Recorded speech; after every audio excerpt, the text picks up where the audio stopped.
کیا ہی اچھا ہوتا اگر ہم رمضان کو پا لیتے تو رمضان کریم کے مقدس مہینے کی ہر ایک دن روزہ رکھ کر اور عبادتیں کرتے۔ کیا ہی اچھا ہوتا اگر ہم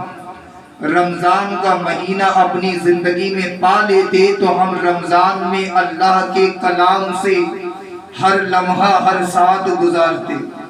کیا ہی اچھا ہوتا اگر ہم رمضان الکریم کا مقدس مہینہ پا لیتے اور پھر اس مقدس مہینے میں اپنے چند آنسو بہا کر اپنے پروردگار کو منا لیتے تو کیا ہی اچھا ہوتا۔ لیکن افسوس صد افسوس، آج ہماری تمہاری زندگی ایسی گزر رہی ہے، قسم خدا کی جب وہ لمحے یاد آتے ہیں، وہ وقت یاد آتا ہے، وہ زندگی کے طریقے ترانے یاد آتے ہیں، وہ زندگی کے افسانے یاد آتے ہیں، وہ اپنے استادوں کی موجودگی میں رمضان کا مہینہ یاد آتا ہے تو قسم خدا کی وہ منظر یاد آتا ہے کہ رمضان آتا ہی کیا تھا، لوگوں کے دل کھل جاتے تھے کہ اللہ اکبر کبیرہ، اللہ نے کتنا بڑا فضل کیا ہے کہ اس نے ہمیں زندگی بھی عطا کی ہے اور کرم یہ بھی کیا ہے کہ رمضان کا مقدس مہینہ ہمارے دامن میں نچھاور کر دیا ہے۔ اب چلو رمضان کی تیاری کی جائے، اب چلو روزے رکھ کر پروردگار کو راضی کیا جائے، اب چلو تلاوت کر کے رب کو اپنی طرف بلایا جائے، اب چلو آنسو بہا کر اپنے پروردگار کو منایا جائے۔ یہ بندے کی طرف آج نہیں، صرف 20 سال پہلے کی ہم بات کر رہے ہیں جب ہم قصوہ کرہل کی سرزمین پر پڑا کرتے تھے، اس وقت ہم یہ بخوب منظر دیکھا کرتے تھے۔ ہمارا بچپنے کا ابتدائی سفر اس دین کی ابتدائی سفر چل رہا تھا اس دین میں، لیکن ہم دیکھتے یہ تھے کہ نماز کا وقت ہوتا تھا، رمضان بعد میں ہوتی تھی، مسلمان پہلے آ جاتا تھا، نماز بعد میں ہوتی تھی، صفحے پہلے درست ہو جاتی تھی، فقیر بعد میں کھڑا ہوتا تھا، جھولی پہلے بھر جاتی تھی، حتیٰ کہ ہم نے یہاں تک کہ دیکھا اللہ اکبر کبیرہ، افطاری کے دسترخوان پر افطاری بعد میں سستی ہے، روزے دار پہلے آ جاتا۔ یہ ہماری زندگی 20 سال پہلے کی ہے، جو میں نے دیکھا ہے وہی آپ کے سامنے آج الوداع کے موقع پر ذکر کریں گے اور جائزہ لینا اپنی اپنی زندگی کا کہ آج ہم تم کہاں پڑے ہوئے ہیں، آج ہم تم کہاں کھڑے ہوئے ہیں، آج ہم کیسا زندگی اختیار کر رہے ہیں، ہم کس طریقے سے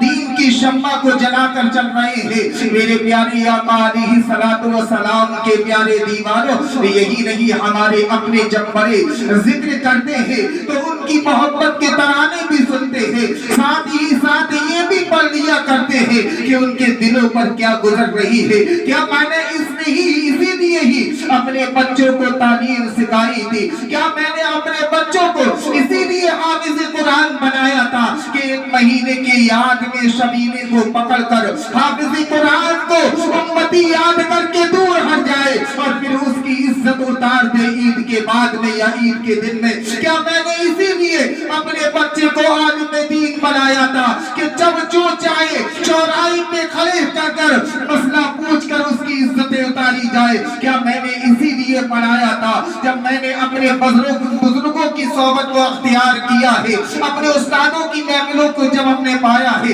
اچانک سے ذکر چلا تو رمضان الکریم کا بھی ذکر ہونے لگا ہے، اس ذکر میں استاد کہنے لگے ہیں، استاد زبان بڑی پکڑتے اور بڑے پیار سے کہتے ہیں۔ ایک وقت زمانہ ایسا تھا کہ جب ماہ شیام رمضان الکریم کا آخری جمعہ الوداع کی شکل میں آتا ہے اور جب ہم جامع مسجد کی سرزمین پر مساجدوں کے مصلی پر کھڑے ہو جاتے تھے، اس وقت اللہ اکبر کبیرہ آپ فرماتے ہیں کہ 2 5 10 روپے سے مساوہ کر کے لوگ جاتے تھے اور جب مساوہ ہو جاتا تھا تو ہم الوداع سے عید کا دن بنا دیا کرتے تھے اور جب عید پر مساوہ ہوتا تھا تو ہم عیدی دیکھ کر خوشیاں منا دیا کرتے تھے۔ اور میں یہ سوچتا تھا آج 2 5 10 روپے ہمیں دیے جا رہے ہیں، کل یہ دین کی روشنی اور آگے پھیلے گی، کل یہ دین اور آگے بڑھے گا تو لوگوں کے اندر یہ انجمن لگ جائے گی، یہ زندگی میں انقلاب بڑھ جائے گا۔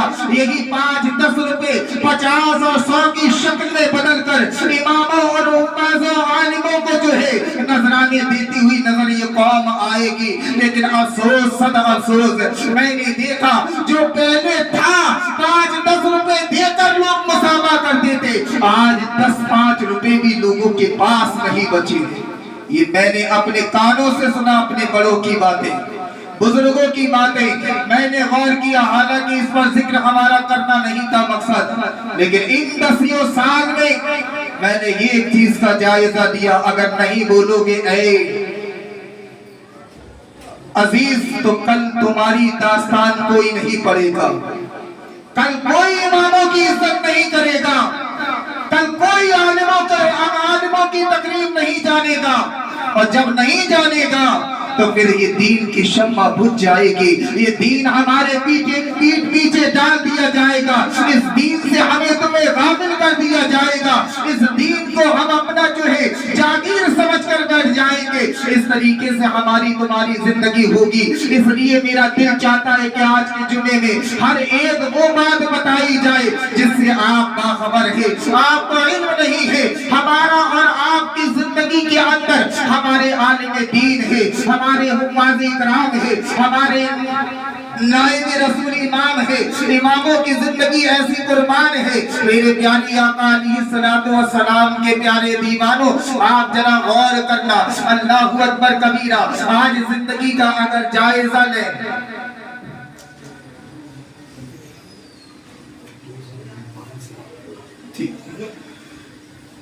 آج ہم اپنی زندگی کا جائزہ لیں تو آپ دیکھیں زکوٰۃ ہم سے کیسی دی جا رہی ہے, ہم زکوٰۃ کیسی ادا کر رہے ہیں. کون مسلمان ایسا ہے جو جانتا نہیں ہو کہ 2.5% نکالنا ہر مسلمان مالک نصاب پر فرض ہے؟ کون نہیں جانتا؟ جو پچھلے جمعے میں نے ذکر کر کے یہ کہا تھا, لوگوں سنو,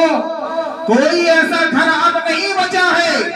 جس گھر میں مالک نصاب یعنی کہ زکوٰۃ فرض نہ ہوتی ہو. الحمدللہ الا ماشاءاللہ 99% مسلمانوں کے گھر, جن کے گھروں میں چیز کی شکل میں سونا اور چاندی رکھا ہوا ہے, سال گزر جاتی ہے. اللہ رب العزت کا فرمان ہمیں اور تمہیں ارشاد فرما رہا ہے. اللہ رب العزت کہتا واقیموا الصلاۃ وآتوا الزکاۃ وآتیوا الرسول لعلکم ترحمون. اے لوگوں, نماز ادا کرو, زکوٰۃ دیا کرو اور اطاعت کرو رسول پاک صلی اللہ تعالیٰ علیہ وسلم کی, تاکہ تم پر رحم کیا جائے. نماز ہم سے میرا پروردگار کہہ رہا عبادت کرو, زکوٰۃ ہم سے